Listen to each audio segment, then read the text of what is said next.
And Katie, I have 6:30, so I'm going to start the webinar. When you're ready to start the meeting, please ask me to call roll. Okay, thanks for the reminder.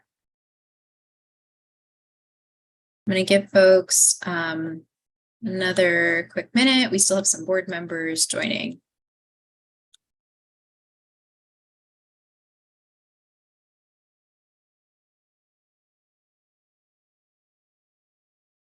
And if you're just joining, we'll get started in a minute.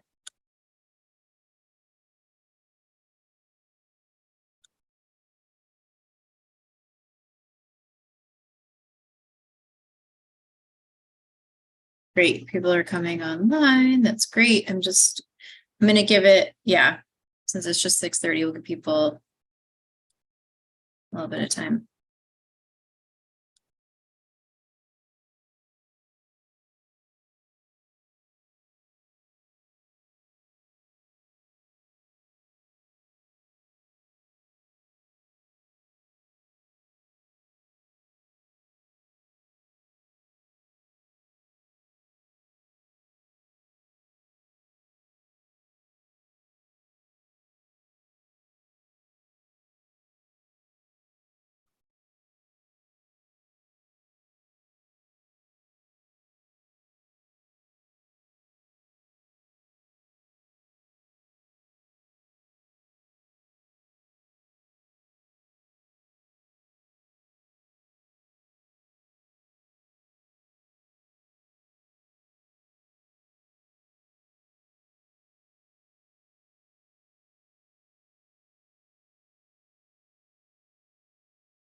Okay, great. Well, thanks everybody. I think this looks like it's holding steady, so we will just get started. Welcome to the Community Board 7 Transportation Committee meeting. My name is Katie Walsh. I'm the chair. John DeLooper is vice chair. Wave John DeLooper, and we are going to get started by, hopefully I don't have video delays, sorry. We will just get started with calling We'll get started with calling roll from Community Board 7 members that are on the Transportation Committee. And we've got Jeremy Salt. Thank you, Jeremy. Thank you, Katie. I'm going to mute everyone. Everybody is muted. Committee members, when I call your name, please mute yourself, acknowledge your name, and then mute yourself again. If you are a board member but not a committee member, I'm not going to call your name, but I am going to write your name down, such as one of our new board members, Esteban Chavez. I've been trying to point out our new board members at all of these meetings because they're not on committees yet. So let's start with Katie Walsh. Present. Thank you. John DeLooper. Present. Thank you. Let me make sure my pen is working. Give me 1 second. Okay. Joan Body. Here. Thank you. Jerry Chan. Jerry Chan. Diana Gonzalez. Diana Gonzalez. Zachary Jacey. Zachary Jacey. Roberto Martinez. Present. Thank you. Marilyn Melman. Marilyn Melman. Gabino Morales. Gabino Morales. Sam Sierra. Sam Sierra. And Cindy Vandenbosch. Cindy Vandenbosch. I'm going to write down the names of other board members who are in attendance. Roll has been called, Katie. That's great. Thank you so much. All right, so we still have folks who are joining as well, so I will just keep that in mind. But I am going to hopefully do this correctly. I'm going to share my screen. Transportation Committee meeting. Here we go. All right, and then I will make this a full screen.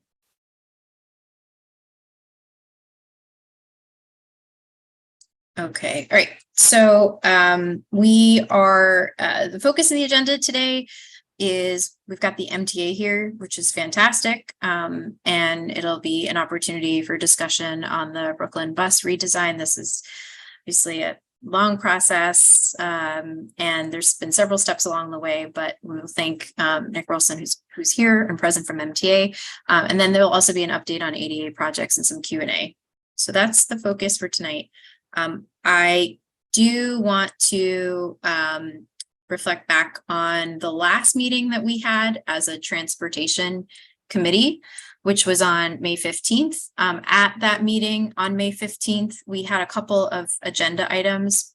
Here, I just want to reflect back that we had a presentation from the Department of Transportation on Seeley Street and 20th Street. In that meeting, there were a lot of community members from the area who came.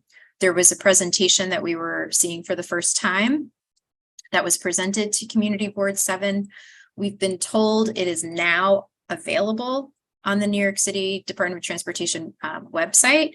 I realize I didn't provide a link here, but it is available on the DOT page. So in that meeting, we learned about the improvements and the changes. We also talked about things that were not reflected in the proposal that we still wanted to see other community concerns and considerations. We had tons of public comment. And then following that meeting that we happened on May 15th, there was a board meeting of the full community board just 2 days later. And then at that meeting, because of how the Transportation Committee had voted on the 15th, Community Board 7, the full board voted to support vote.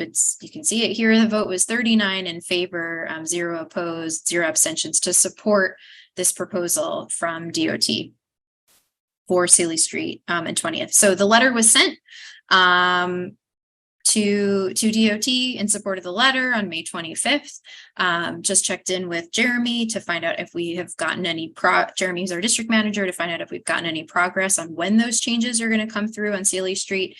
And we do not know yet. We have not been given an update on when they're actually going to make the changes on Seeley Street and 20th Street. So just to let you know, we're going to follow up again because now it's been several weeks and we wanted to get a sense of timing, especially because DOT had framed it that there was an urgency to actually get the work done as soon as possible, the urgency for us to vote on it. I can go back to that for any questions, but I'm going to just go to the other 3 slides that are here. I want to ask you all to please come to this meeting, which is on June 14th, which is next week. This is a meeting that is being hosted by several committees of the Community Board, Sanitation, Environment, Land Use and Landmarks, and the Transportation Committee. This is a presentation that the Department of City Planning is coming on to talk about the City of Yes carbon neutrality text amendment, which would have implications for climate-related, environmental-related goals to achieve both city goals that have and policy that's been set at the city level and the state level, but the way that zoning would need to change to accommodate that. I want to encourage you to come to it, to register. You can look up the City of Yes text amendment. There are issues that our Transportation Committee has talked about that are not addressed, that are left out of the text amendment, things that have to deal with trucking and last mile facilities. So there's still a lot to be desired from this text amendment proposal. So please come to this meeting that is next Wednesday that Community Board 7 is hosting. And then we did get, if you remember, we had many community members who did go in person to the meetings that were about the 3rd Avenue study that this board has asked for more than 15 plus years because it is the most dangerous corridor in all of Brooklyn.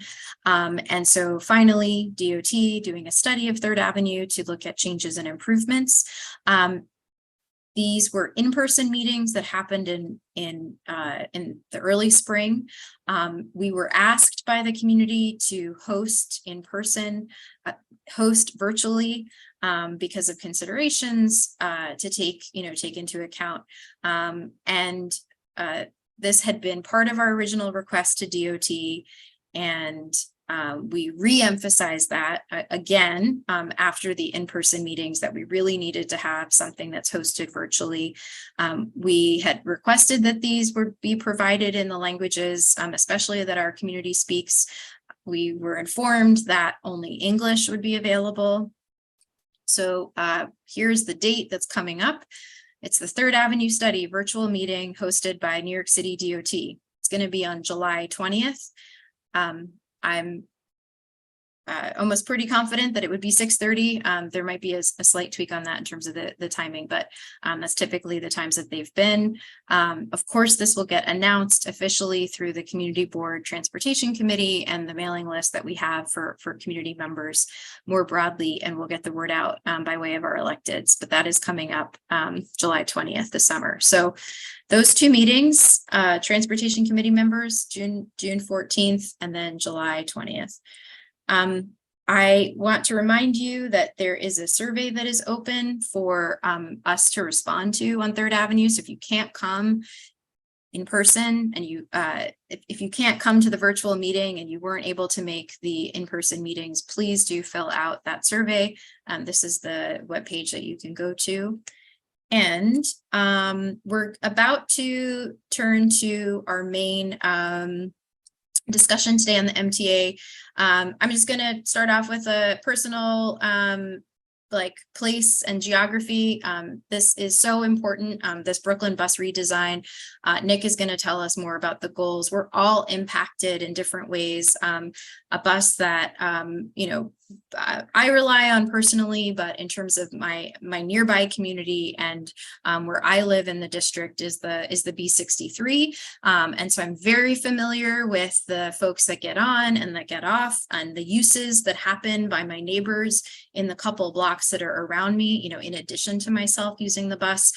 So as Nick will inform us and talk to us about this overall project, when I go onto the MTA site and I look up, the implications in the B63, which is my local bus and for my neighbors, I then see a proposal that is in the spirit of improving speed and reliability.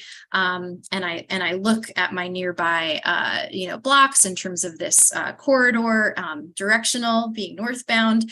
And then I think about the fact that we've got a massive senior center that is right there, adjacent to a proposal that would be proposal to be removed, right? And that's because I know where I live, my neighbors, my community, right? I'm aware of kind of thinking through, okay, who are the folks and the uses? And so the implication of, moving a bus, especially for seniors, with 2 blocks, has a really big impact. And so that's just an example of why this is so important that we all engage on this. You're thinking about your own uses, but your streets and your neighbors, and so be thoughtful about this. And on every single route, there's an opportunity to provide a comment. And so you can, input, and that's the comment that I made around what is there locally. So I just wanted to give that as a quick example before we got started and went into the presentation again of why this is so important. For the meeting, Nick is going to, it'll be a bit conversational. I do want to ask John, I can't see John DeLuca right now on my screen, but yes, here he is. So John is very close to this and has looked at it and has also been aware of other community boards and what they have done with the Brooklyn bus redesign. So before we open it up, John, I don't know if you wanted to add any other points around what you hope to get out of this meeting for CB7. Sure. Well, I'll take your lead on that. And yes, I echo the calls to talk about the routes that affect you, that you take, or that people who take, because there is a lot of good feedback. I'll also say that I work in the Bronx where they already did the bus redesign, and I paid close attention because a lot of my coworkers, were taking the bus to and from work. And so some of the changes that were proposed were things that people had a lot of questions on. And so this is the time to bring up those questions because, at least for the Bronx, the MTA was very responsive to what people brought up in terms of feedback. So they have a rationale for service changes, and they were able to say, and so even though some of the changes are things that may not personally be popular, they are intended to speed up the route. And my coworkers have said that a lot of the changes have worked in that way. That said, especially with Katie mentioned with a missed stop, if there are important stops to you or that are very important to the community, I would urge you to bring them up because I know that there were a couple of those in the Bronx redesign that the MTA became more aware of some of the issues thanks to the feedback at sessions like these. So I urge you to do that and to send feedback in this meeting and also to use the MTA site. I know a lot of people have already put in comments. You're encouraged to do that. And I know other boards have also encouraged their members to use the MTA's feedback site. Beyond that, I think, and Jeremy and Katie, you can correct me if I'm wrong on this, but I think the board can also collect feedback and route it to the MTA as well. So yeah, listen to the presentation, give your thoughts, and let's hope that let's work together to get the bus route redesign working for all of us here. Thank you. That's a great segue. Okay, so Nick, we will pass it to you. Thank you. I feel like I don't need to say anything else. You guys did such a good job explaining the project and all the feedback mechanisms that that was great. I'm going to introduce myself, but while I'm doing that, Jeremy, can I have privileges to share my screen, please? You already have them. Oh, excellent. Thank you. So good evening, everybody. Thank you for having me here today. I really appreciate it. My name is Nick Rollison. I'm Assistant Director of Government Community Relations here at the MTA. My job is to serve as a liaison to all the community boards and elected officials in Southern Brooklyn. So I am here for you on any issues related to the MTA. Tonight, we're talking about Brooklyn Bus Network redesign and a couple of other high priority issues. But again, I'm here for any issues that you have, any concerns about any bus that you may be riding, any subway issue, anything like that. I'm happy to help you. So we're here today to talk about the Brooklyn Bus Network redesign. So hopefully you're all looking at my screen right now, and you see the Brooklyn Bus Network redesign webpage up here. I know that this conversation is, we're over Zoom right now, so this is going to be a little bit more conversational than formal, but what I wanted to do was give everybody the tools necessary to go through this process themselves, because a lot of times, I think even Katie mentioned it when we were at Sunset Park, that this is an overwhelming amount of information. We're talking about every bus route in Brooklyn. So sometimes people will look at the plan and they'll see that it's a 400-page document, and they won't even look at it because it's too overwhelming. But hopefully we can go through some of the tools here. We can talk a little bit about the process, and then as time allows, I don't want to take up too much time, but as time allows, I'm happy to discuss individual route proposals that we have in CB7. Or if anybody's here from anywhere else outside of CB7, I'm happy to talk about that as well. So this is the main web page for the Brooklyn Bus Network redesign. You can find this on our projects page, or you can just Google Brooklyn Bus Network redesign. It's the first thing that comes up. And here you can find all the information that you could possibly need to know about the redesign. I'm going to scroll down here a little bit to get to some important things that we're going to talk about today. Here you'll see this is the list of all of the outreach that we've been doing over the spring months. During the winter months, we did a virtual public workshop for every community district in Brooklyn. And then throughout the spring, we went to a lot of high profile parks and subway stations, areas around Brooklyn, to get feedback from the public. And here's just a couple pictures. And here's some information. So right here, I would draw everybody's attention to the interactive maps. If this is something, if you're a real data nerd, or if this is something you're really interested in, you can click interactive maps. And here we have Remix.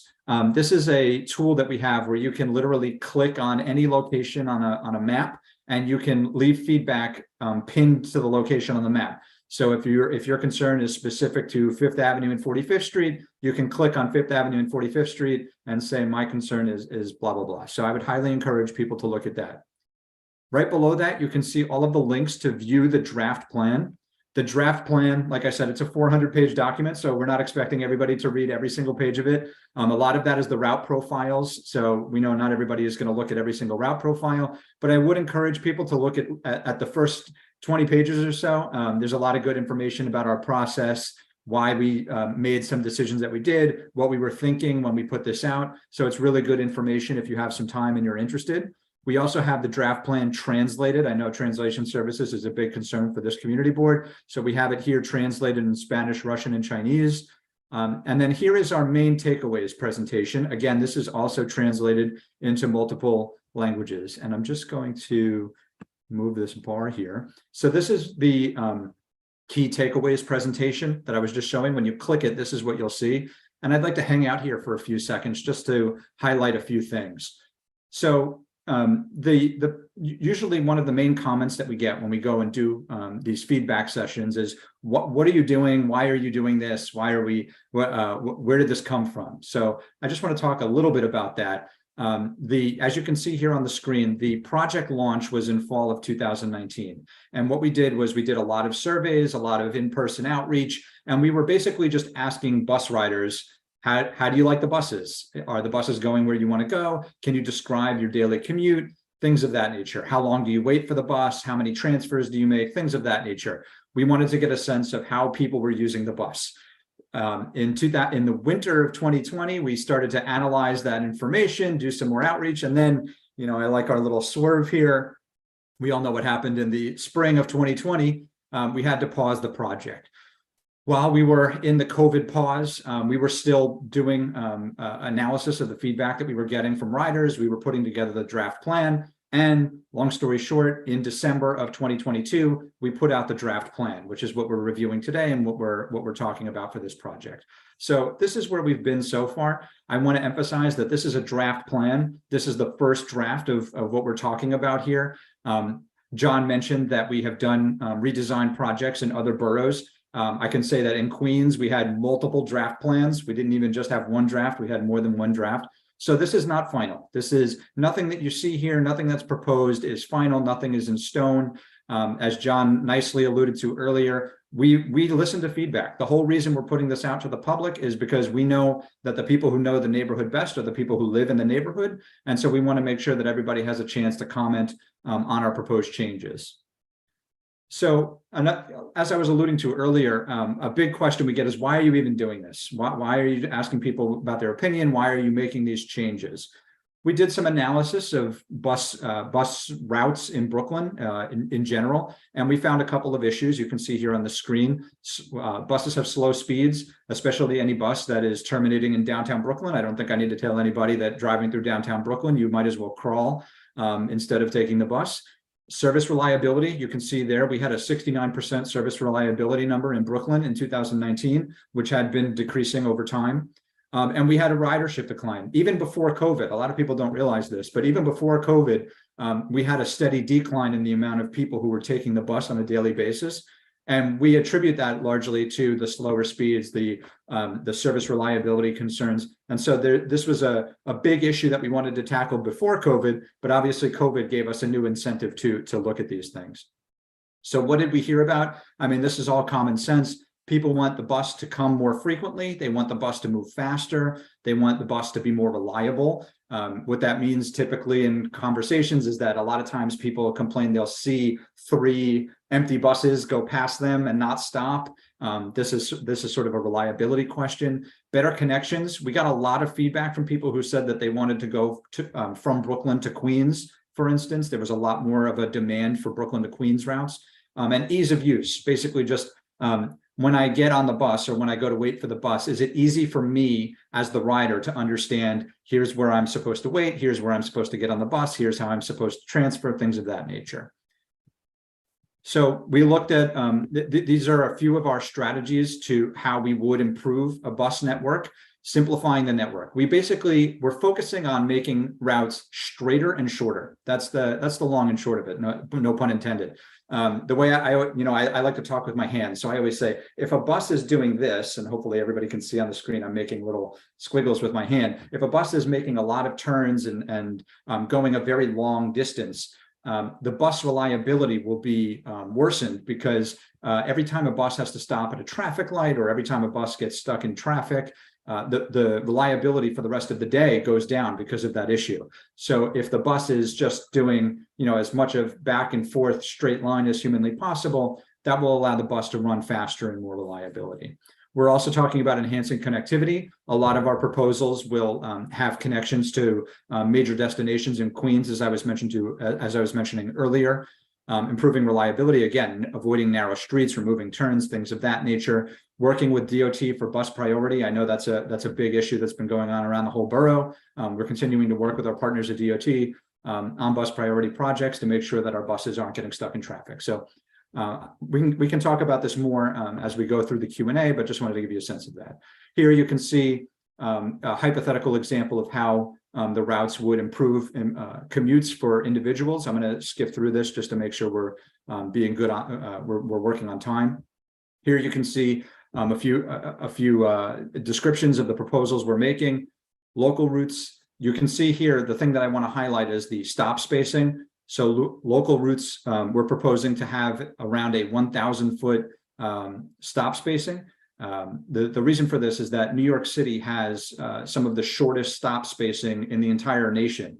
Our stops are typically spaced around 650 feet apart. And so, as you could imagine, the more the bus has to stop, the more likely the bus is to travel slowly, get stuck at a stop, et cetera. So we want to space out the bus stops to make sure that the bus is moving at a more reliable pace. We have limited routes. People are familiar with that. This is they will have a wider spread of the stops. The crosstown SBS routes, again, same thing. That has a very wide spacing between the stops. And then we're introducing a new route here. It's called a rush route. This is again trying to take advantage largely of interborough connections. It's slightly larger spacing than a local route, and it focuses on peak hours, rush hours. So again, this is just some more information about things that I just discussed. Here you can see some in-depth maps of the entire network of what we're proposing. Here you can see a description of how to read the route profiles. As Katie had on the screen earlier, the route profiles are really how we like to talk about this. It's our proposals for each route. So we like to review each route, and that's what we'll do here at the end of this presentation. Here's just a quick slide explaining how people can provide feedback. Again, you can do that all on the website. And then here's just some more information about our public outreach. So I'm gonna leave that here. And again, this is the main website. Just to highlight one more time, you see this button right here, submit a comment. You can feel free to click this and submit any comment you want, or you can leave comments on the interactive maps here at for Remix. So those are the ways that people can provide feedback. Of course, if anybody who lives in Community Board 7 wants to leave feedback with the community board, they're welcome to do that. The community board can send me all the feedback that you're receiving about anything. You mentioned other community boards. Every community board in Brooklyn is doing this differently. Some people are collecting all the feedback at once and sending it to me and with a letter explaining the community board's position on certain issues. Some of them are just calling me and flagging issues that they're hearing a lot about. It's really up to you how you want to process that feedback with us. We're happy to take it all. It all gets included. And as John said earlier, especially with all the other redesign projects that we've done in the city in the past, we take that feedback seriously. We've gotten a lot of concerns from Queens and the Bronx. We heard those concerns and we made adjustments to the plan accordingly. So the last thing I want to talk about just is a little bit of the timeline of what we're talking about here. And then what I'll do is I'll leave this up on the screen and we can kind of just have an open conversation about particular routes. If people have specific concerns about that, I'll let you guys moderate it, and I'm happy to pull these up on my screen as we're talking. But the timeline is that right now we're doing these in-person public outreach events. I will be at Bay Parkway D station tomorrow. If anybody wants to come say hello, We're gonna hopefully the weather will hold up. Hopefully I will be able to breathe at that station. So we're doing all of these public outreach events where we're collecting feedback. As I mentioned, over the winter, we did a bunch of virtual public workshops. We've received thousands of comments already. So we're definitely getting out there. We're definitely hearing from people. What's going to happen in the summer is that we're going to take all the feedback that we've gotten so far. As I said, we've gotten thousands of comments from online, our virtual workshops, our in-person outreach. We're going to analyze all of those comments, see sort of like the patterns of places where we really missed the mark, see where people really loved things that we proposed, and we'll be coming out with another version of the plan. The second version of the plan, we're calling it the proposed final plan. That's the technical term for it. It's basically our second draft, if you will. And that will be a little bit more formal. We will go to all of the community boards. We'll make a formal presentation to the community boards about that plan. That's more of the plan of what we would like to see. But again, at that point, it's still not written in stone. There would still be plenty of time for people to provide feedback. We'll still be accepting comments online. We'll still be doing public outreach. This is an ongoing conversation. That second version of the plan, the proposed final plan, we don't have a date on it yet. But it would basically, don't quote me on, I know I'm being recorded, don't quote me on this, but it would be, we'll call it winter 23-24, sometime end of this year, beginning of next year. That's the ballpark we're talking about. So that is the Brooklyn Bus Network redesign in a nutshell. Hopefully I kept that relatively brief.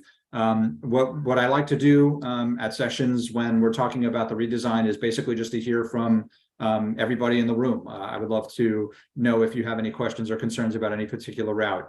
What we can do is, like I said, I have the screen up here. I can click on any of the route profiles. So if somebody's concerned about the B35, for instance, I can come over here, I can click the B35 route, and we can see the route profile here. We can look at our proposals for the bus stops, for the route itself, and we can discuss that way. So with that, I will turn it back over to Katie, who will moderate Q&A. Yeah. It's a combination of me and Jeremy and John. We kind of figure out, muddle our way as we go. So I will just say for everybody that's here, like, this is why we're doing this, because we want you to raise your hand and ask questions. So board members, community members, please put your hand up. I do have a question around the process. And so we have you here with us today, and Community Board 7 representing Sunset Park and Windsor Terrace. And you talked a little bit about this in your opening in terms of where MTA was showing up and doing this outreach and in this engagement. What I'm getting at is soon you'll be reviewing all this feedback, and online the comments have the zip codes, and they tell you, like, you're filling it out and you're saying your zip code. And obviously you guys were in person, and so where you got the feedback. It would be very beneficial to us to know what the feedback looks like in our zip codes, so that we know if there is, right, just because there might not be a lot of responses on something, that actually has more to do with the outreach. That doesn't have to do with the fact, that might have to do with the outreach. It might not have to do with the fact that everyone is happy and comfortable with the actual proposed changes. So my opening request is, please share with, I feel like that availability, but definitely with the community board, do let us know the response rate for our zip codes, which we can provide to you, for Sunset Park and Windsor Terrace for Community Board 7, so that we have a sense of people's of the response rate for our community. So I will ask John if you want to tee off with any of your questions, and then we'll go to board members, and then we'll go to community members. So thanks. Sure. So I've been paying a lot of attention to this bus redesign, and I've tried to go to meetings. I've tried to get neighbors to go to meetings. I also, in my conversations with neighbors, get a lot of feedback. So I want to bring some of that up and leave it for your consideration. Have also heard stuff from other community members as well. So first, a couple things. there was, at least in my blocks where I live, I've heard a lot of good feedback about the proposal to reroute the B64 into Sunset Park and connect NYU Lutheran to 4th Avenue and to the hospitals and medical things by Coney Island. This is a part of the district where I live, and it has little bus service right now. And many of my neighbors are still very sad about the lack of, when the B9 got rerouted. So I think that's a great thing to connect schools, buses, or businesses in a new apartment building. And it also can be a great thing for accessibility if the bus stops are placed on the 3rd Avenue ones proposed are placed on the west side of the Gowanus Expressway. Also, some of the changes like the new service on 3rd Avenue for the B35 and B70 are great, and some of the other proposed routes like the B55 to Kennedy Airport and the B81 are interesting things. Did have some concerns about specific stops, though, being removed. For instance, on the B70, the removal of the stop at 6th Avenue and 39th Street makes it a distance of 1,500 feet between stops, which I know is about 50% more than the MTA's goal in this. And this is also a big uphill area. Similarly, on the B9, there's a proposal to just outside of our district remove the stop at 4th Avenue and Senator Street, which means that from the last stop in our district, 4th Avenue and 65th Street, to Bay Ridge Avenue, which is the next one, that's like a third of a mile, which is also like literally double the spacing of the old one.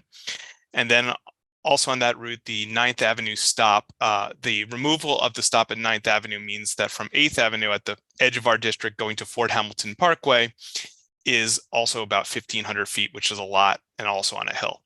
I'll also say that for the 37, the bus I take the most, B37, the one I take the most, the removal of the stop between the last one in our district, 65th Street, and Bay Ridge Avenue, which is the next one, the one that was in between them, that also makes for a really long walk. I saw it was about 1,500 feet on Google Maps. And there was also a little weirdness about the southbound stops for 58th Street and 60th Street. Right now, the stop listed for 58th Street no longer exists. The MTA moved it to 59th Street about maybe a year ago. And so the question is, are you planning to have a stop at 59th and 60th? Because you're saying to remove the 61st Street stop and make that 60th. Or are you going to have a really long walk from the current new one at 59th all the way to 65th, which is about, I think, 1,700 feet. So that's a long way. I'll also talk about, Katie mentioned the B63, the removal of the 36th Street stop. That's a good transfer for people going to the subway. And since the agency has talked about improving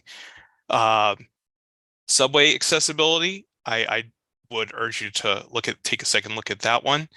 And then also on the, I think B68, the stop, the removal of the Prospect Park Southwest and Vanderbilt Street one also makes a really long walk for the stops between that. And I'll also point out very quickly, because I know my time is running short, some ongoing concerns for you to bring back to the agency. First, I'll say that in terms of one of my biggest concerns for riding the bus is block stops. You know, there's always illegal parking, both people who go, oh, it'll just be 5 minutes, you know, while I drop something off, or people who park there all day. And the enforcement of bus violations in our neighborhood is practically non-existent. So I know when this process first started on your timeline, you had people who were talking about all the options the MTA had, and they showed things like concrete and plastic boarding islands that could address some of these issues. So since I know that this redesign is a once in every 50-year process, I hope you can take some of these change stops or some of the stops that you're keeping and kind of make them more permanent in concrete or in plastic so that these stops can be more accessible and less likely to be blocked. And then also I will say one last thing. For the design of this, a lot of the proposed route changes rely on transfers between buses and between buses and trains. And unfortunately, the frequency of buses and trains too, in both the old and redesign are not enough in a lot of things. So I have a lot of neighbors who used to be regular bus riders and have stopped riding the bus. They take cars, they take cabs because they can't afford to wait 20, 30, and 45 minutes or more, especially on weekends or early mornings for buses. So I know there've been discussions. I see in the panelists, we have some representatives from state officials. I know there've been discussions between the MTA and our legislators about proposals like 6-minute services. So I hope that both the agency and our elected officials can work together to try to get this stuff happening, because otherwise these transfers that are necessary on routes like the B103 limited, the change on that, or the B69 are going to be really a problem for a lot of people. So I hope you guys can work together on that. I hear you on all. I'm not going to, I don't know if I have the time to respond to every single one of those things individually, but I hear you on all of that. The thing that I would just say is that I'm writing all of this feedback down right here so that I can put this all in our feedback that we're collecting. If you have, and we're collecting it too. So anything that is said tonight, John had his list, so we have his list. So I just, Nick, to re-emphasize to everyone joining, it's all gonna end up in something that we can also send to you, but also everybody on the line, please also put it into their comment page on this website. But Nick, if you want to respond to any of the kind of larger questions, feel free. No, yeah, that was well said. I think we're good. I noted on all of the feedback that this is exactly the kind of feedback that we are looking for when we put this draft plan out. So we'll include it with everything. Thank you. Okay, Jeremy's going to help us because he's doing hands. So I'm going to pass the baton to him to facilitate for the rest. Thank you. Thank you, Katie. We'll start with Joan Body.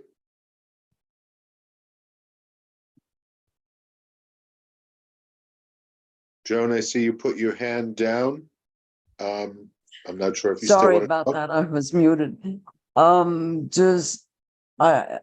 there any proposed changes for the B61? So let's pull up the B61 route. Yes, there are. So for the B61, the major change here is that we're going to terminate the bus here at 15th Street Prospect Park. We're not going to go further south down to 20th Street. That would be served by a new bus that we're proposing called the B81 that we've gotten a lot of feedback about. There's also a minor routing change here by Van Dyke Street. Let's see. So it's going to terminate and start at 15th Street? That's right. Yeah, exactly. That will be the new southern terminal of the and bus. Prospect Park Southwest? That's right. No, that's 15th Street and Prospect Park West. Correct. So in front of the movie theater, it's going to terminate and start? Correct. So northbound, it would travel down 15th Street, it would go up 8th Avenue and then across 9th Street. Okay. And it'll all continue on Atlantic Avenue and terminate on Fulton and Smith? That's correct. It will still continue to serve this area here in downtown Brooklyn in the north. Okay, and can you also go over again what is going on with the B68? Sure.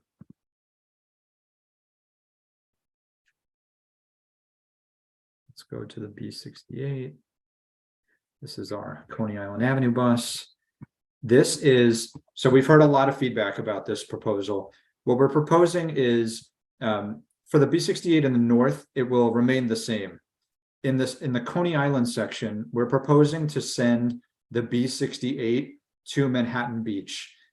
We had initially back in 2019 heard a lot of feedback about people who were trying to get to Kingsborough Community College in Manhattan Beach. So we proposed moving the B68 to serving Kingsborough Community College.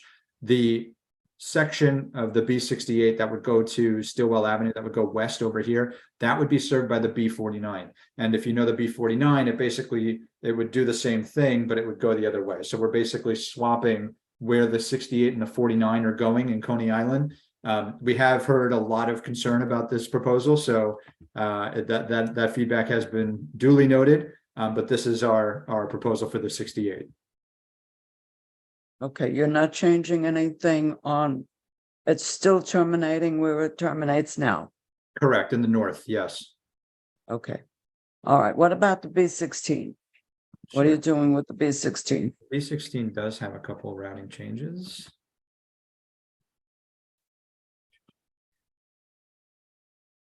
Okay, so hopefully everybody can see this on their screen. Can I zoom? You know what, let me not mess with it.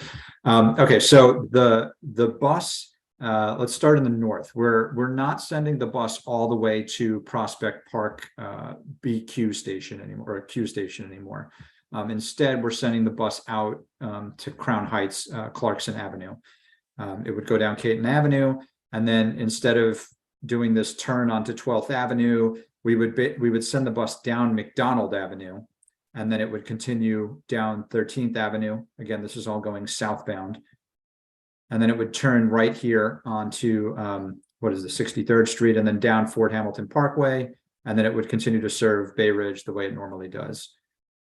The purpose of this, yeah, go ahead, I'm sorry. So it will travel on Caton Avenue Correct.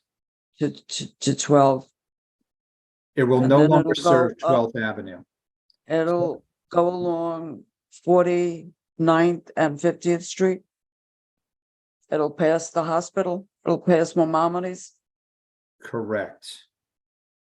That's an important stop for people that are going to Maimonides for visiting and for treatments. Mhm.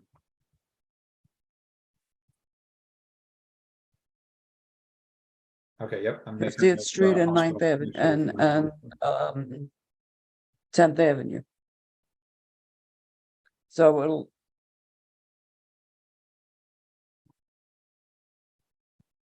Tenth Avenue. Got 12th Avenue, 13th Avenue, 14th Avenue, Right. And the bus would still travel along and it's 13th and turning. 14th Avenue. Yep. So Joan, do you have additional questions? Because right now oh, I'm sorry. I'm confusing the 16 with the beep. Oh, forget it. Sorry. I'm incorrect on that one. Okay, Thank you. no problem. Thank you. I have Diana Gonzalez next.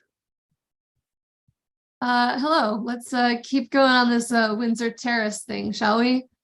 So first of all, on the B69, I believe you are cutting service. Let's go to the B69. You gotta scroll up a bit. Oh, thanks. I was wondering, I thought it wasn't loading.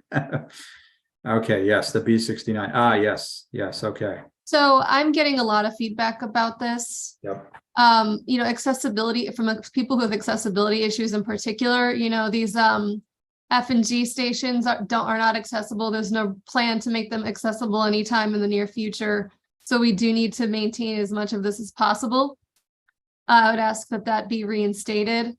Also on this subject, this is about both the B69 and the B67. These both serve Methodist Hospital, which is typically the hospital of choice in Windsor Terrace. Neither one of them is 24 hours. I think probably it'd be better to make the B67 24 hours, but that's something that's just completely essential that needs to change. I'd also like to note that this is Community Board 7, which consists of the neighborhoods of Windsor Terrace and Sunset Park. And there is no single seat ride that connects these two neighborhoods, even though they are adjacent. So I would ask for a bus route that connects Sunset Park and Windsor Terrace. And I think the easiest way to do that is to attach the B68 to the B70. And then this route would then go through Windsor Terrace, up over to 3rd Avenue through South Slope, and then down to Bay Ridge. I actually think there would be a lot of demand for this route, because if you walk down the Prospect Park West corridor and ask the people working in the shops where they all live in Bay Ridge. So we do need that connection, and that could hopefully reduce some vehicular traffic What are my other notes? Express buses on the Prospect Expressway. I can see the Prospect Expressway from my home. I see a lot of buses go past me straight into Manhattan that I can't catch unless I want to walk all the way down to Church Avenue. So it would be nice if we could reroute one or two of those so that they actually serve the neighborhoods they're going through.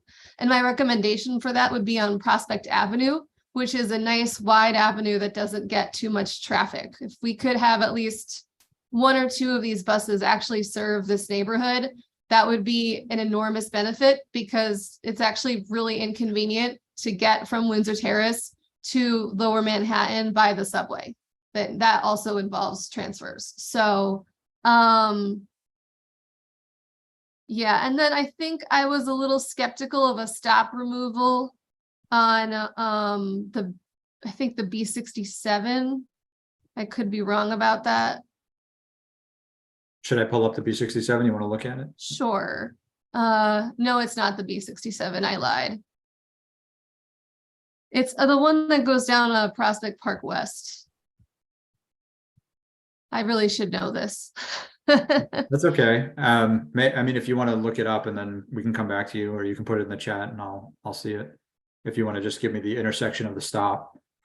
Yeah, it's it's at 13th Street in Prospect Park West. Okay. What I'd like to see is, I mean, there's a stop there now. There's one at 13th Street and there's one at 9th Street, but there's an entrance to the park at 11th Street. So I'm kind of wondering why that stop got cut there when, you know, when the bus is going in the other direction, there are stops on 8th Avenue that are a block from each other. So I believe those were all my notes. I do want to reemphasize, let's connect these neighborhoods together and create a single bus line that serves all of us so that I can get to community board meetings in a convenient manner. And those are all my comments. Thank you so much. Thank you for the feedback. That's all noted.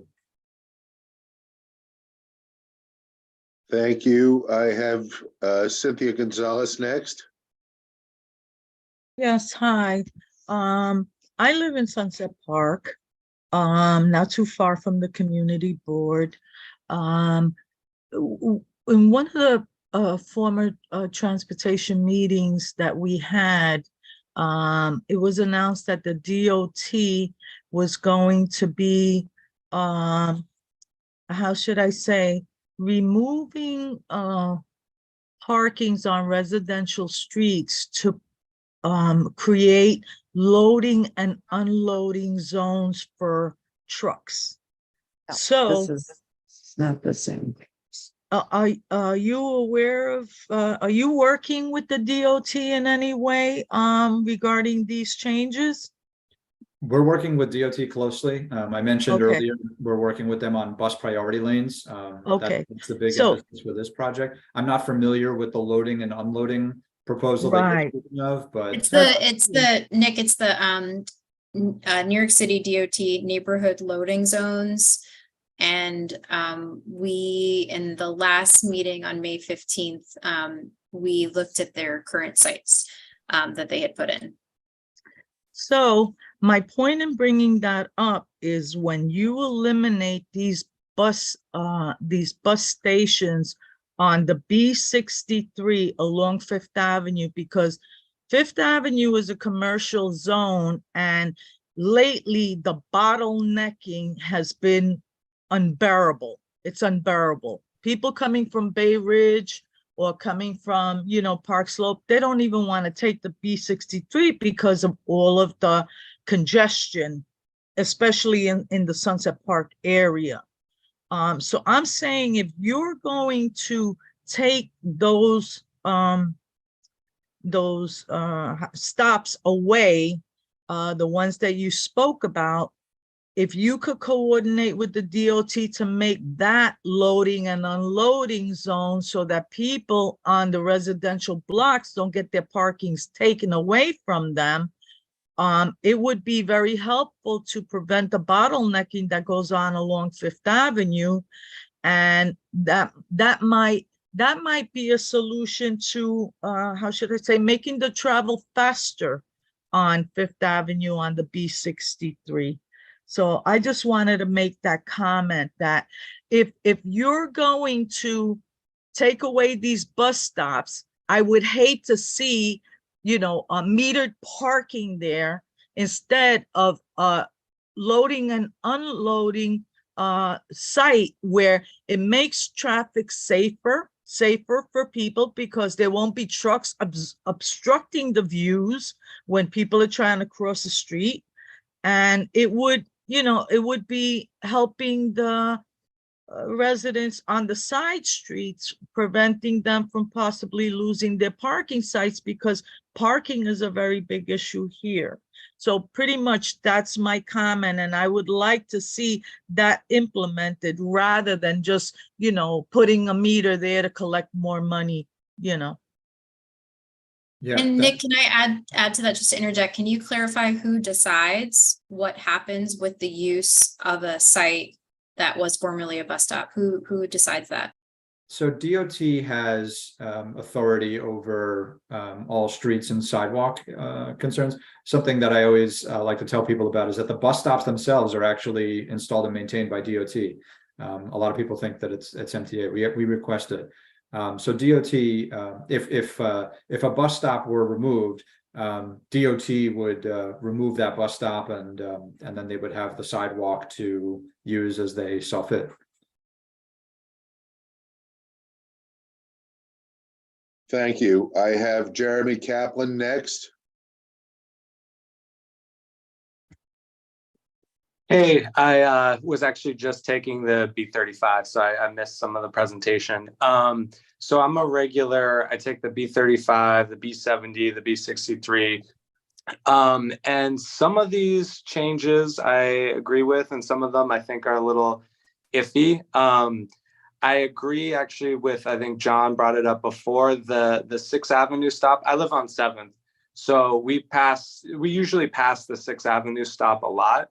I'm wondering if the change was basically because is it a driver issue about the stop? Because sometimes they're going downhill and have speed and they don't stop, but otherwise I would think keep that stop. I mean, it doesn't get used that much, but it is a fair distance and it's going up the hill from 5th to 7th. And, you know, there's more elderly people on that block. So I see people use that 6th Avenue, you know, not as frequently, but I still think it is worthwhile to keep it. But I think some of the big things that I wanted to discuss was and also the mention about the 36th Street stop. I think that's important for the B61. I know that I guess the issues may be around with the school and figuring out where that's placed, but I think that's a big priority to have that connection, easy connection to the DN and R. And that right now, currently where it's placed is super awkward. But I think it will be important because I think more people would use it, will continue to use it coming to the school actually. And also, you know, as well going to the train. But yeah, I wanted to say I was looking at the frequencies for the B63 and that is always an issue. And I noticed on the new proposal that it still seems like the midday peak or the midday peak from like 2 to 6 is too low right now. And that's been like a frequent complaint from I think CB7 and even CB6 people, you know, Park Slope people who ride the bus view around, you know, 2:20 to 3 o'clock. There's a lot of kids that use that bus. And there's a lot of times where buses will completely skip and a bunch of stops because it's packed with kids. And so in that mid-afternoon time, you actually start getting basically like buses coming only every 15, 20 minutes because some will just go out of service and skip with a bunch of kids. And so there needs to be a lot more frequency during that time. And right now it actually looks like it's increased, but it's not increased at enough. I was seeing that it was like, I guess it's like 12, up from 12 from 10, but I feel like it needs to be more. Like the rush hour is at 19 or 20, I think. And also, I appreciate that the B35 limited. I'm just kind of curious. I didn't get a chance to look over that, but is that ending the there's always this sort of awkward buses that drop people off on the B35 at McDonald's, and that don't go all the way to First Avenue and Sunset Park. So that's basically being eliminated. Am I correct? Yeah, that's a good question. So the B35 is currently the B35 and the B35 limited. What we're proposing is to combine those into one bus, and it will be the B35 period, no limited service, and it would be a local route that would go from Sunset Park and then follow its usual route down Church Avenue. Yeah. So, yeah, I mean, I think the awkward thing was always I take a lot of the bus from 7th Avenue down to the waterfront. But then when I've gone the other way, towards Kensington, towards Flatbush, it's the real tricky thing coming back is basically, I understand for some people, like the limited is useful when in the Flatbush area where it gets really clogged up, and you do want to have those buses that skip.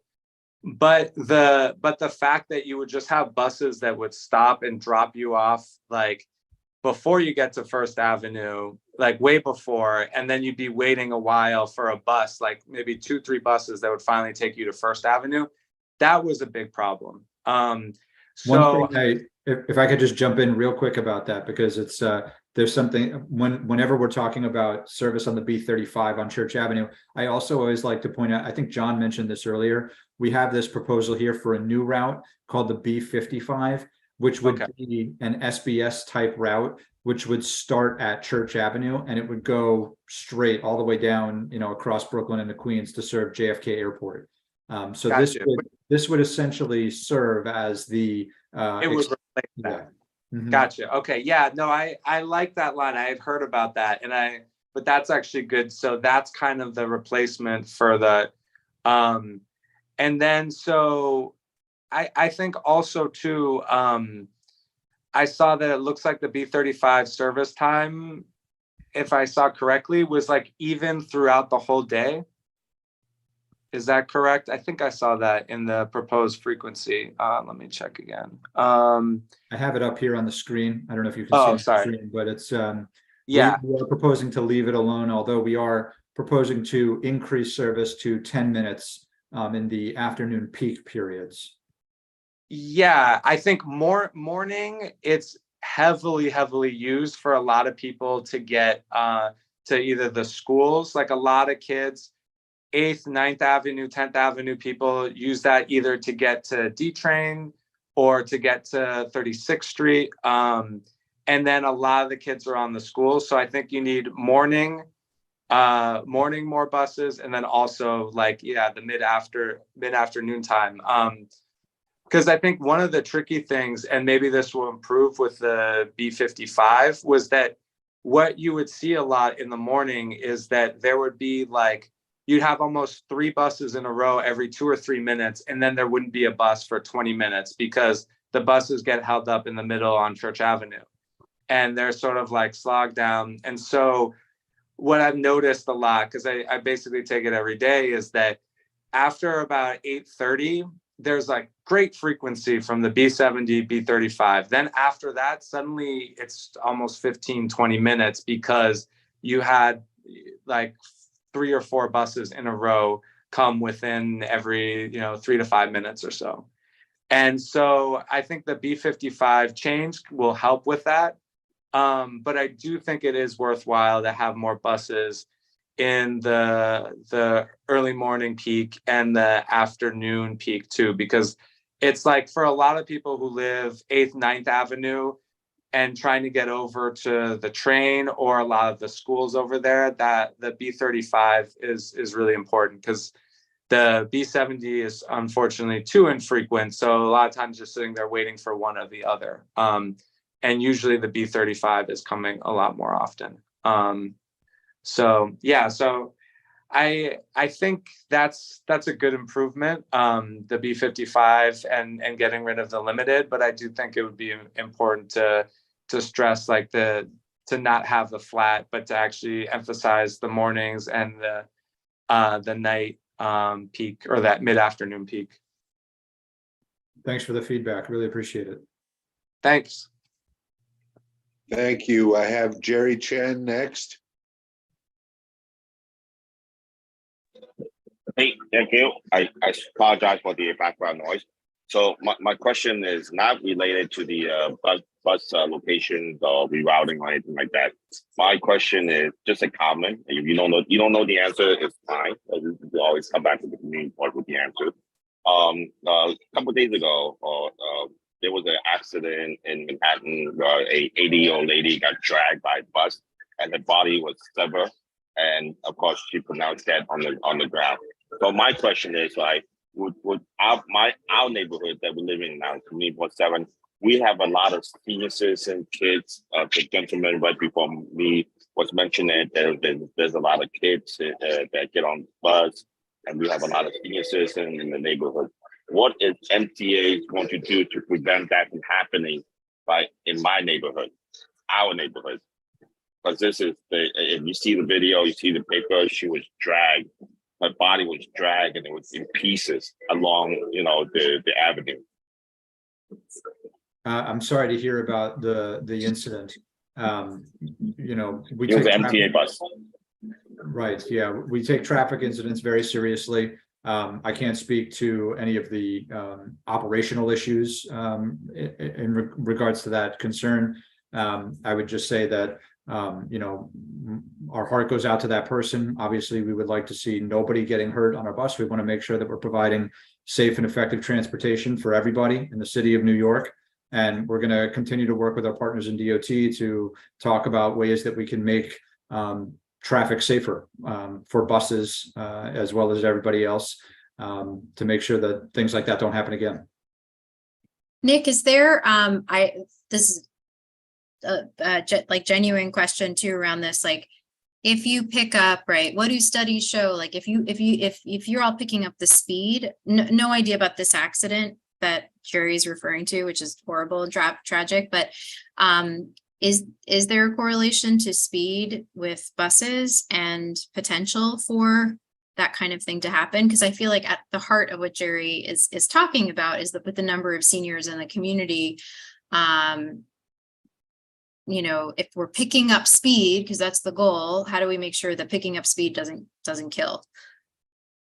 It's a very good question. I don't have the data in front of me to discuss anything about that. I would say generally that we run express buses currently. We run select bus service right now. I don't believe there's a correlation between the speed of the bus and the frequency of accidents with a pedestrian. I'd have to check that, but I'm not aware of any such correlation.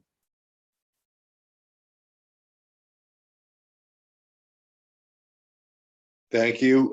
Katie, I've reached the end of hands of panelists. May I open it up to attendees? Yes. Great.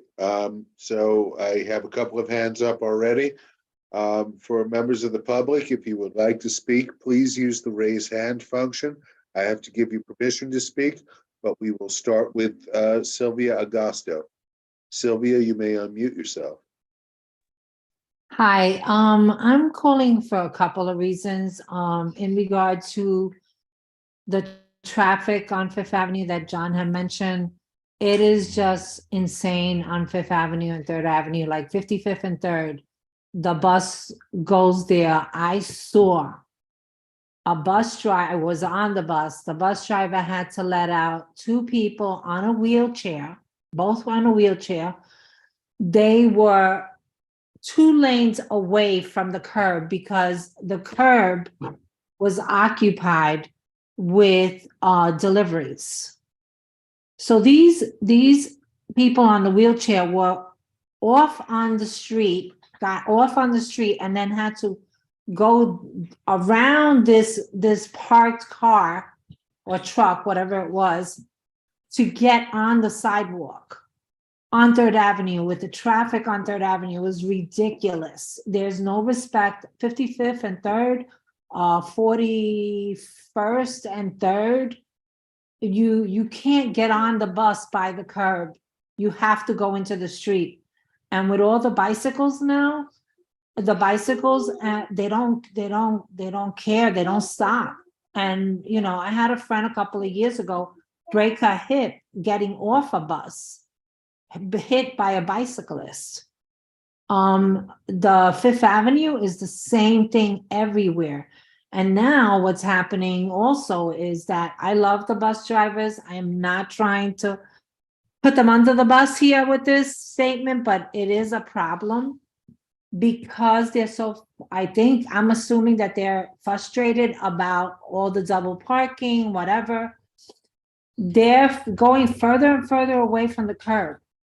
As a disabled person, I can't go. It's very hard for me to take that step off the bus if it's not close to the curb. And I'm scared. I'm scared of falling. I'm scared of getting hurt. And I'm young, but I'm disabled.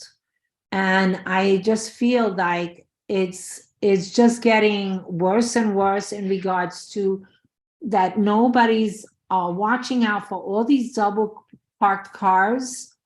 And they're just putting us in danger. I just feel like it's just crazy. And 39th Street, I've already called the community board about this twice in the last couple of years about the bus drivers taking a break on 39th Street between 4th and 5th.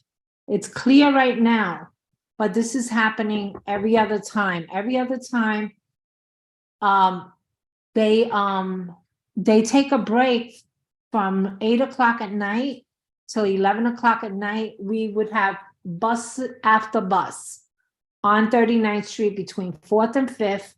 And the traffic, because they're blocking the traffic, instead of 39th Street going one way, two ways, it's going only one way because there's no way of anybody going up at that time. So drivers are going around the bus and going where the drivers are supposed to be going down to First Avenue. People are going up on that lane. Okay. And not only that, but it's blocking, the traffic is blocking the firehouse. We have a firehouse between 4th and 5th. That's a no-no. Nobody should be blocking the firehouse. And because of all this traffic, because of every buses stopping there, that's what's happening. We're getting more and more traffic on that block between 8 o'clock and 9 o'clock. And I'm sorry, 8 o'clock and 11 o'clock at night. Very dangerous for everybody in regards to the frustration that other drivers go through, trying to deal with it. We have hotels there. We have 2 hotels.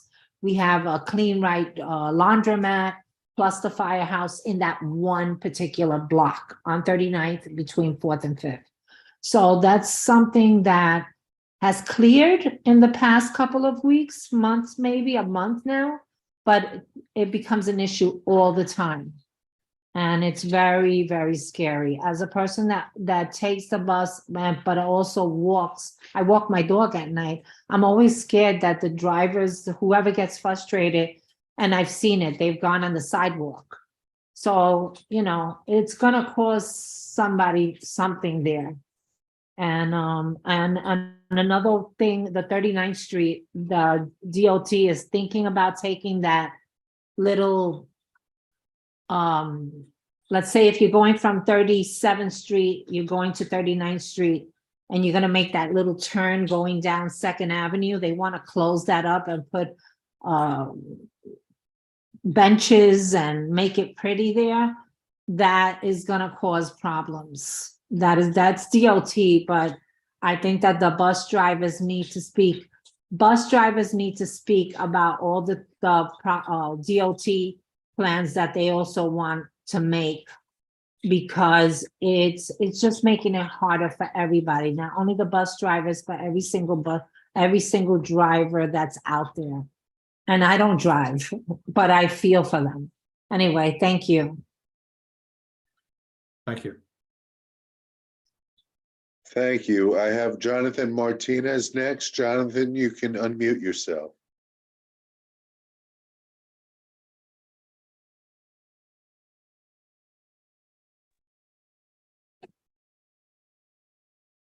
Jonathan, I see you've unmuted yourself. Actually, it's not Jonathan, it's Sarah Ostalaza. I don't know how that came across that way. That's who put in their name when they registered. They put in their own name for you, Sarah. But Sarah, good to hear from you. You have the floor. So my name is Sarah. Actually, Sarah, Ostalaza. just make sure you identify. I was exactly gonna do that. Sorry. My name is Sarah Ostalaza. I work for NYU Langone. I'm also a resident, and I have a question regarding the B11 route.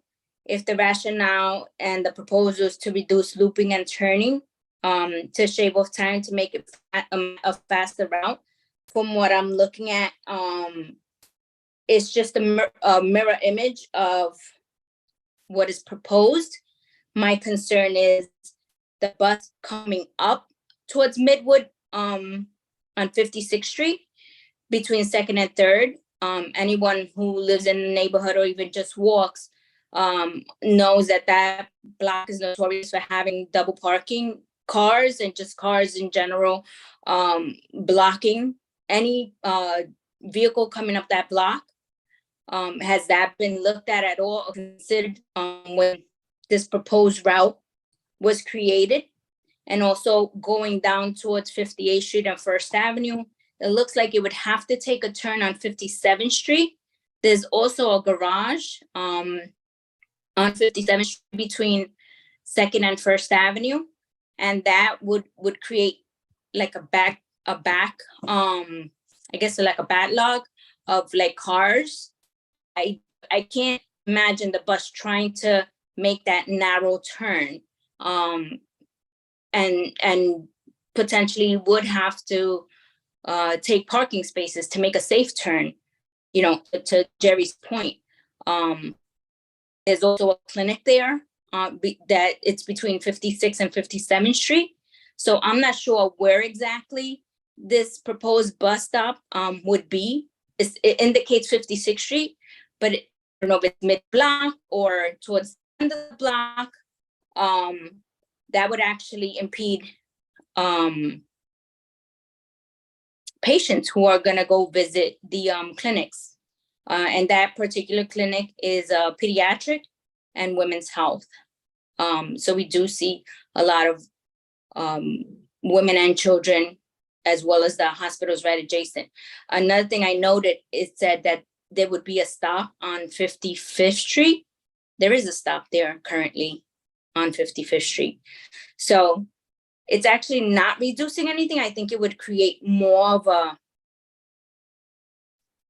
an impediment for the bus to go down that route. So I don't know. I think that definitely has to be relooked at, because you're actually taking away the 52nd, 2nd Avenue, 3rd Avenue, 4th Avenue. So essentially that route, it's still, you didn't reduce any looping and turning. You're just creating a mirror image of.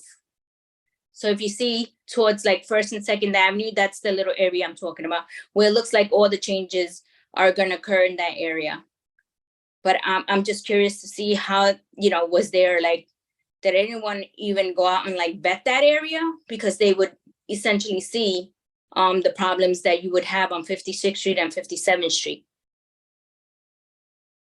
Yeah, thank you for that feedback. This is exactly the kind of feedback that we're looking for from people, is to say, we don't think that this street would be appropriate for sending a bus down. Typically, and this is something I should have said earlier, but on all of the route profiles, we have a summary here on the first page that just gives a quick overview of what the proposals are and why we made the decisions that we made. So here it says that these proposed changes are for streamlining the route and would provide service to NYU Langone Hospital in Brooklyn. But again, what we want to hear from folks is this street doesn't make any sense to send a bus down. It's too narrow. There's a lot of double parking. That's the kind of feedback that we're looking for from this process. So thank you. I wrote down everything that you said, and we'll certainly keep a note of it. Okay, I will also comment as stated where I can, because that is very important. It's a matter of safety for not only the community, but the patients who Thank are you. from essentially the community. Yep, thank you. Thank you, Sarah. I have MJ Rosenbluth next. MJ, you can unmute yourself.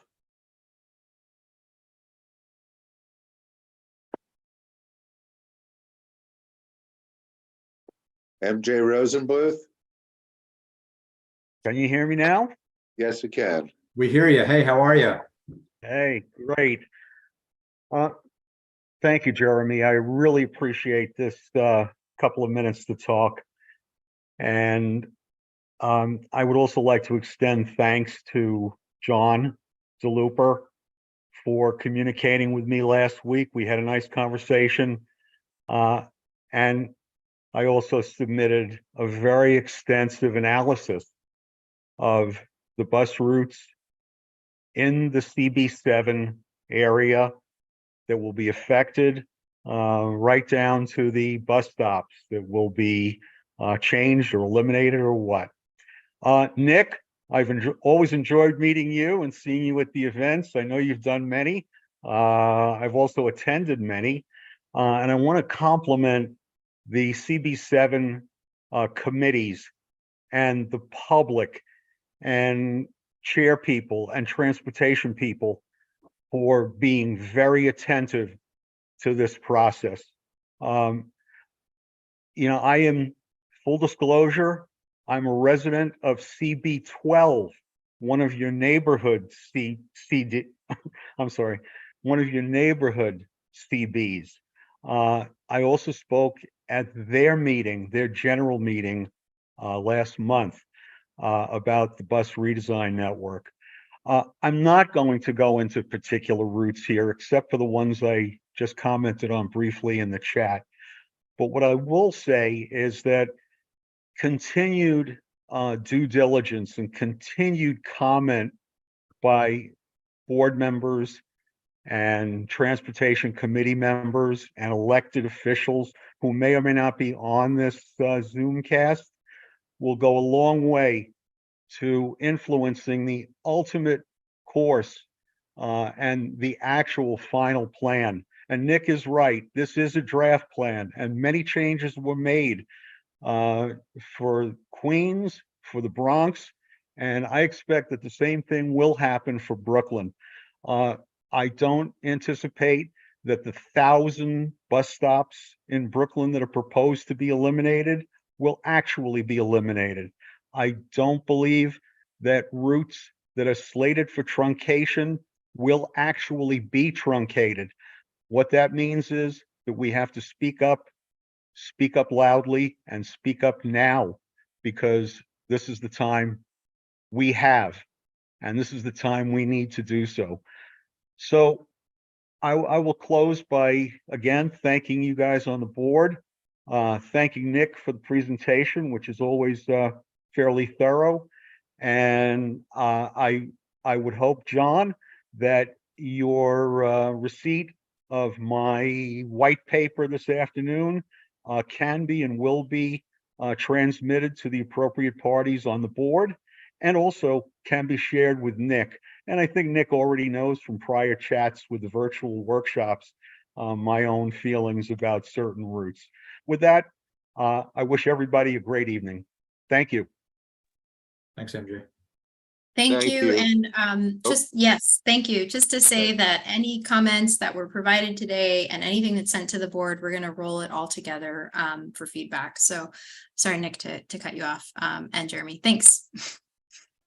No problem. I am going to ask Sylvia to wait a moment because I have somebody who hasn't spoken, but we will get to you, Sylvia. I have Susan Peters next. Susan, you can unmute yourself. I'm sorry, is this just on the bus? Question is just on the bus? or is it any question for the board? Can you hear me?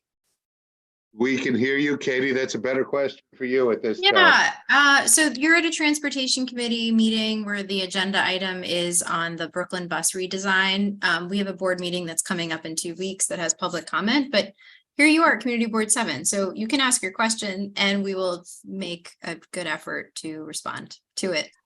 Okay, I'm talking about this issue because the board only has June to do something, and then you're on vacation, right, for the summer?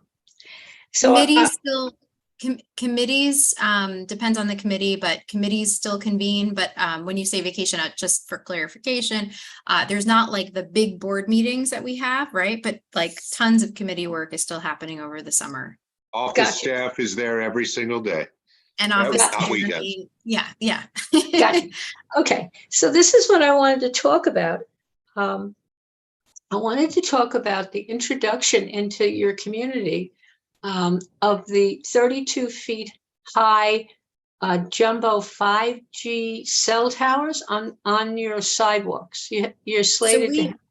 Yeah, so we had, sorry, no, I want to let you ask your question, but we had a community board meeting when folks came. I can't remember the specific date, specifically on 5G. I believe it was February, Katie. It was February, yeah, and a proposal. So I'm, in terms of facilitator's privilege, to be on the record. Susan, you can definitely ask your question. And then what I want to do is ask you to send your question to Jeremy, since we had covered a lot of the 5G installation in the February meeting. Okay, so this is my question.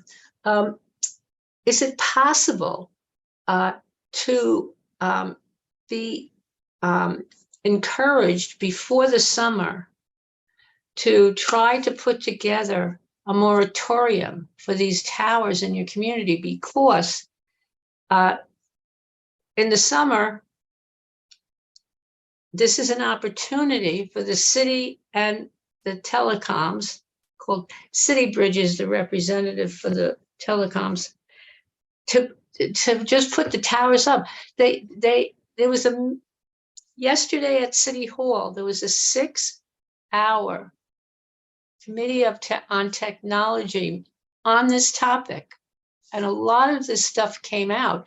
There are 16 community boards that have already passed either moratoriums or disapprovals. So Susan, I will, just if you can appreciate the courtesy that we're extending to the agenda tonight. So I would ask you, I'm going to post it in the chat for everybody. You can send a question, comments to the BK7, and we have public comment period that is in the next community board meeting. But I would ask as a courtesy, please do send your any comments or questions to the board. And we need to, at this point, we need to continue and stay focused on the agenda item for tonight, which is the MTA bus redesigns for our community. Because we actually have a couple of hands up. So I'm gonna, Okay. I'm gonna Thank you very much. Thank you very much for your thought. We've got a hand up from Odette Wilkins, and I know that Sylvia's was up and it might be a new hand. I think Odette didn't speak yet. So is Jeremy back? Yeah. Yes, I am. Odette, you can unmute yourself. All right. Thank you so much for having me. I'm going to need to defer also to the board meeting because this also has to do with the 5G. I'm actually the President General Counsel of Wired Broadband, and we've been working with a lot of community boards, and we have now, as Susan Peter said, 16 community boards that have voted either for disapproval or moratoria, and that's really represents about 2 million people in New York City. So I'm not really sure, what occurred in your community board as of February when you first got the presentation, but we'll follow up with the board and and see, but did the Transportation Committee actually work on this issue? They came, it was a presentation, and there was not now I'm gonna have to ask if John or Jeremy remember. I don't think it was a vote. It was just a presentation from the city's Office of Technology. But please do send your question and your follow-up by way of BK7, and then we have the meeting that's in 2 weeks. Okay, very good. Thank you so much. Thank you. Thank you. I have Sylvia Augusto next. Sylvia, you can unmute yourself.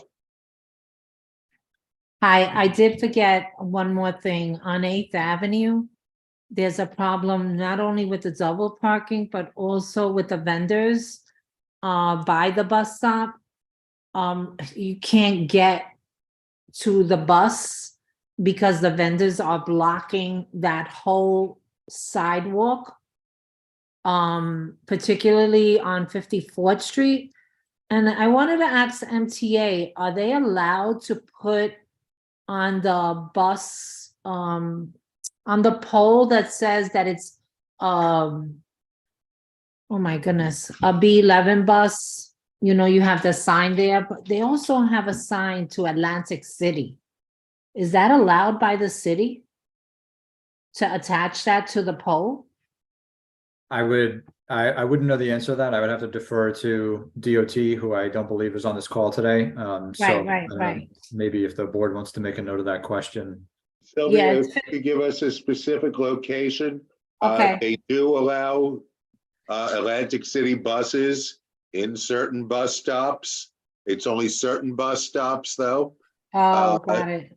So if you give me the location, I can It's determine. 54th and 8th. It's 54th between 54th and 55th on 8th Avenue. But the biggest problem is the vendors being on the sidewalk at the bus stop where you have to like go around, and it's really hard because they're clustered together. And it's, you know, I understand that they want to sell, but I also, again, I'm disabled, and I know there's people that are worse off than me, and it's difficult to just maneuver that. And between the double parking again on the bus routes, on the bus stops, and then the vendors on top of it, it just makes it so much harder. Thank you, Sylvia. Okay. So we are, Nick, you've heard a lot. We have a board meeting that's in 2 weeks. We have asked everybody I think that's the end of hands, sorry. Just jumping in. We have a board meeting that's in 2 weeks.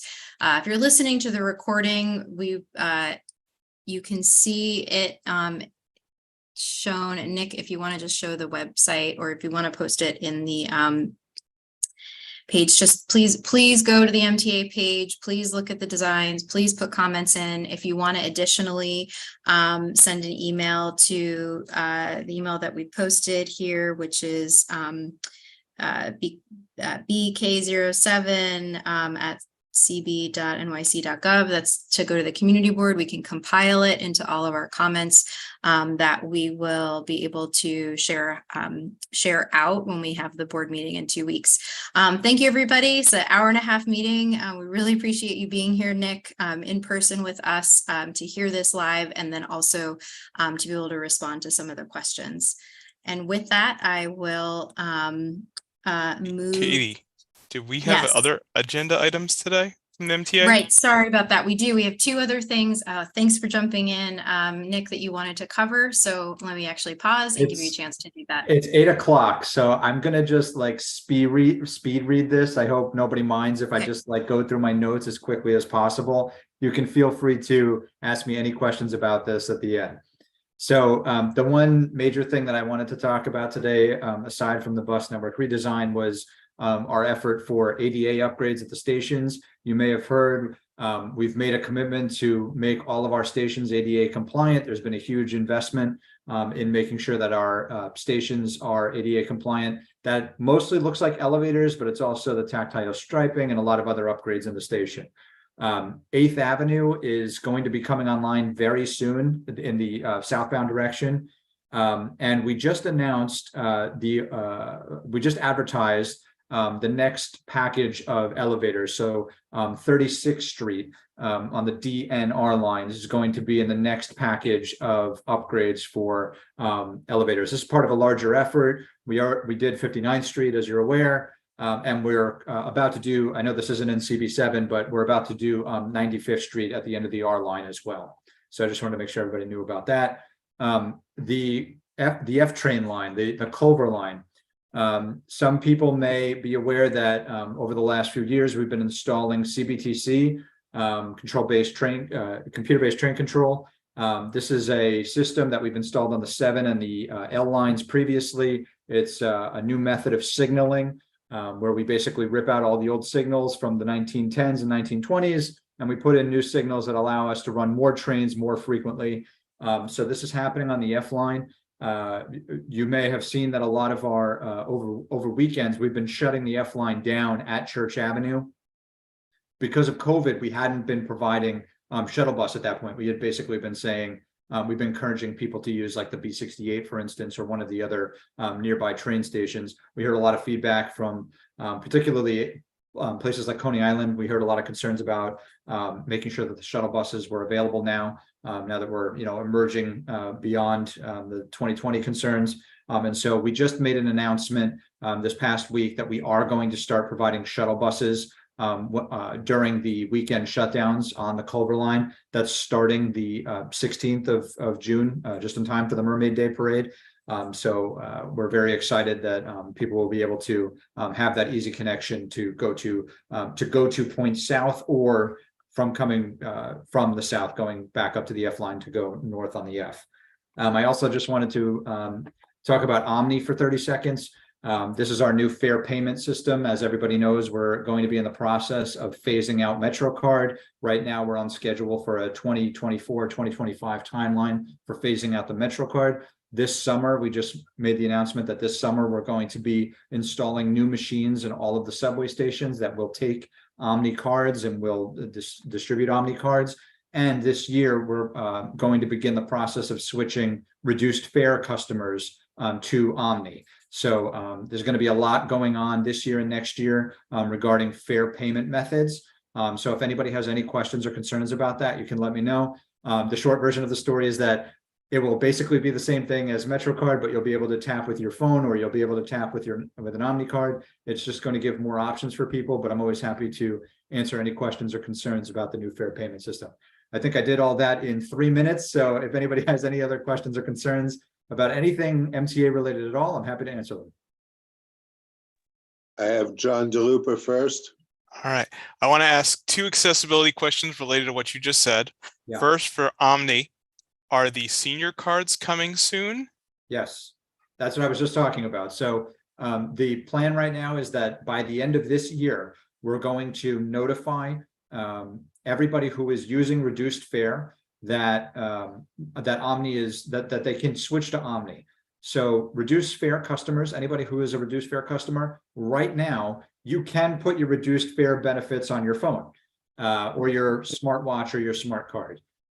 In my experience, we found that there's a lot of people who aren't comfortable with that. And so what I always like to say is that anybody who is a reduced fare customer right now, we will mail you an Omni card. So your card will be automatically transferred. The one thing that I like to flag for people is if you are using reduced fare right now, please make sure that we have your home address correct.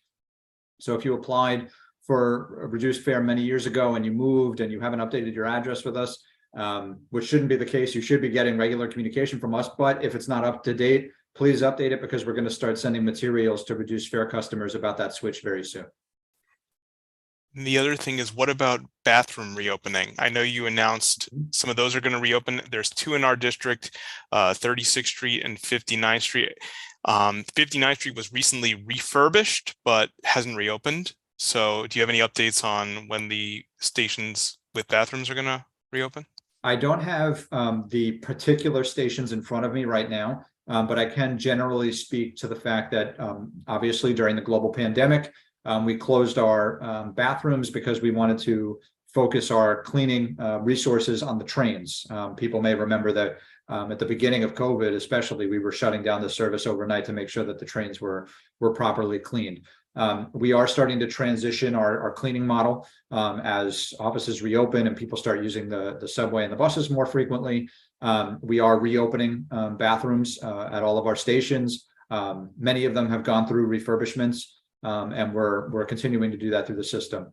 I know that Coney Island, Stillwell was just announced in May. There are a couple through Southern Brooklyn. I don't have that list in front of me right now. The plan is to open them, is to gradually open more and more as time moves on, but it has to be a gradual system because we're basically taking the crew that was cleaning the subway trains and moving them into this different role. So it's going to be a process. I understand that, you know, that the process is going to be frustrating because people want the bathrooms open immediately, which we totally understand. I would just say, you know, we appreciate your patience as we continue to reopen these bathrooms as quickly as possible.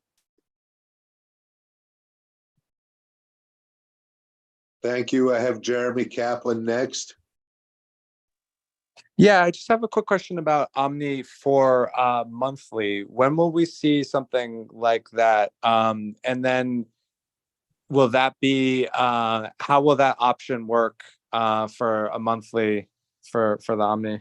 Yes, I read these. I read the news report about doing the math that the math doesn't work out quite right. That using Omni monthly doesn't equate to a monthly Metro card. Right now, what I can say is that we have our weekly fare capping plan, which is that from Sunday to Sunday, you ride 12 rides, you do 12 taps, and then every ride after that is free. So if you ride the subway and the buses very frequently, it's a good deal. I know that there are concerns about the math behind the monthly Metro card. It's something that we're looking into. Like I said, it was a big issue in the press last week. I think that was. I know everybody at the MTA is looking at it, so I don't have an update right now, but it's something we're looking at.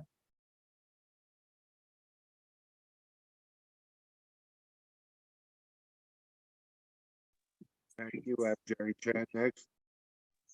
Yeah, two questions. First question is if where can people go pick up or buy the Omni card? So right now, if you're just paying regular fare, you can go get an Omni card at a number of our participating retail partners. Walgreens, CVS, like a lot of the local pharmacies are selling Omni cards where you can go get them now. You can also get them at our customer service centers. We have one locally anyway to CB7. We have a customer service center, the new one that just opened at Atlantic Avenue, the Barclays terminal. We also have 3 Stone Street, our offices downtown Manhattan. But as I mentioned, we are in the process of putting the Omni machines throughout the entire system over the summer. So by the end of the year, you'll be able to get an Omni card in a station just like you would get a Metro card. Okay, perfect. So I have a follow-up question on that because the reason is on Sunset Park 8th Avenue, the MTA person that worked there encouraged people to get the Omni card. I take it back. My question is, right, they want people to switch to the Omni card, but the problem is those MTA machine that they have in there is not taking cash, right? Even though they were telling people to get the Omni card, people don't know where to get it because the local CVS or YA, whatever, they don't have it. I mean, if you have any issues where there's like a pharmacy that's advertising that they sell Omni and they're not selling Omni, you can certainly flag that for me and we can look into it. But generally speaking, if you go to our website, omni.info, you can find all of the participating sellers on that website. Okay, and my second question is, like, are we planning to roll out discounted fare for veterans? What was the question? A discount for veterans? Yes, discount for veterans. I'm not aware of any proposal for that right now. Our main discount, I know that we have the discount for reduced fare, which does, people, the one thing I will mention is that a lot of people think that reduced fare is just for people over 65, that we also have qualifying disabilities. So even if the person is under 65, if they have a qualifying disability, they can apply for reduced fare. So that's what we have right now, but I'll make a note that you suggested it. Thank you. Thank you. Katie, I see no additional hands up, which is usually call for somebody to raise their hand. Okay. Thank you. I mean, if there are more questions that come through on the ADA accessibility Omni, I mean, people will percolate and it'll come up after. So Nick, we have a direct line to you to follow up with. So please send them to the community board and reach out to the community board office. Thank you everybody so much for showing up. And thank you, Nick, for being here. I believe that we covered all the agenda items. John, are we good to wrap up? I think we're good to wrap up. Although actually, I will add one other question that comes up that has come up at every other time the MTA has come. The booth people, that has changed. Do you have any updates for the status of how that transitioning is happening? Or is that maybe too much for this meeting? Our station agents, yes. I always, the term booth people is very funny to me. So our station agents, we have a new initiative at the MTA. You may have seen it in the media. I think we announced this maybe 3 months ago.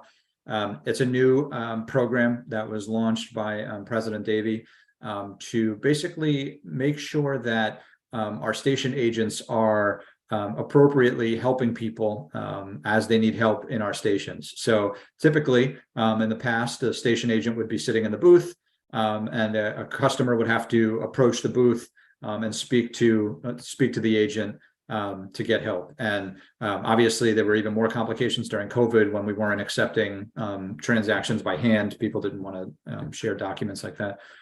So what the new plan is that the station agents, it should be completely system wide. If there's a station where you haven't seen it yet, please let me know. But I know in every station I've been to, I've seen it. The station agents are now wearing a brightly colored vest, much like a traffic vest, a bright green vest that says customer service on the back of it. And the agreement is that the agents will now leave the booth to help you. So if you're having an issue with your card in the machine, the agent will come and see the issue themselves face to face, or can assist you with any other issues. So our hope is that this will put more of a personal touch to the MTA to make sure that people are, speaking to people who are being responsive to their issues. And we're looking forward to it. It's a new program, so there's obviously going to be, little issues here and there, but we would love to hear feedback from people as they see our station agents in the system. So, Madam Chair, can I ask one more question? Sure. So the ticket booth agent that I've seen so far on the A Avenue, the N line, they don't come out. They stay behind the booth. They yell for the microphone. So if you think that is working, it's not working. I'll take that feedback. Like I said, we're adopting it system wide, so there may be a couple stations where it hasn't fully been implemented yet. But no, they told me they even explained what you just explained, but they explained to me behind the booth. Yeah, exactly. Yeah. So I'll look into it. Yeah. I'll see what the issue is there. Yep. Thank you. And Nick, the message with the Omni rollout and for seniors, like people who don't have access to online, is do you want to just say where folks go to get information? To get information. Yeah, exactly. So I mean, if you don't have access to a computer, if you can't go to our website, you can always call 511 to speak to a live person about any issues relating to Omni. We do have a dedicated phone line, which I do not have in front of me, for reduced fare. I can get that to you later if you have any questions about reduced fare Omni issues. Or you could visit one of our customer service centers. As I mentioned, we have one. It's another new initiative we have where our only customer service center in the entire city was at 3 Stone Street in downtown Manhattan. So now we're opening customer service centers in stations across the city so that people don't necessarily have to come to downtown Manhattan to get customer service. So we have one in Coney Island, Stillwell Avenue, and we have one at Barclays Center. Those would be the 2 nearest to CB7. So you could go there and talk to anybody and they can help you with any Omni transaction at those centers. Thank you. Super helpful. Okay. John?